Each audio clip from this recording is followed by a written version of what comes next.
పిల్లలు ఇప్పుడు ఒక్కొక్కరికి లేచి మీ అమ్మ నాన్న ఏ జాబ్ చేస్తారో చెప్పాలా?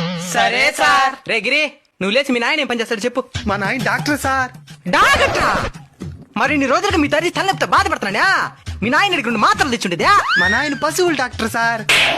తెమ్మంటారా సార్? తెలుసు తెలుకున్నాడా? వద్దులే, సాయంత్రం మీ నాయన మా ఇంటికి రమ్మను. దేనికి సార్? మా యావ ఎండి గడ్డి తినేదిలే. పచ్చి గడ్డేసేదా? గ్యాప్ ఇవ్వరా, గ్యాప్ ఇవ్వు. మీ అమ్మ ఏం పని చేస్తుందా?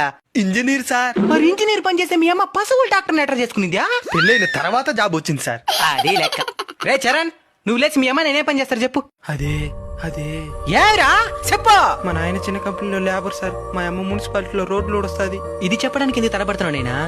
ఆడాడ వేలకు వెళ్ళంచాలు తీసుకుని కొంచెం కూడా కష్టపడిన వాళ్ళే వాళ్ళు చేసే పని గురించి గర్వంగా చెప్పుకుంటున్నారు. అలాంటిది మీ అమ్మ నాయన సొంత శ్రమని నమ్ముకుని జీవిస్తున్నారు. గర్వంగా చెప్పాలా మా అమ్మ నాయన కార్మికులని. సరే సార్. శ్రమని నమ్ముకుని జీవిస్తున్న ప్రతి ఒక్కరికి కార్మికుల దినోత్సవ శుభాకాంక్షలు.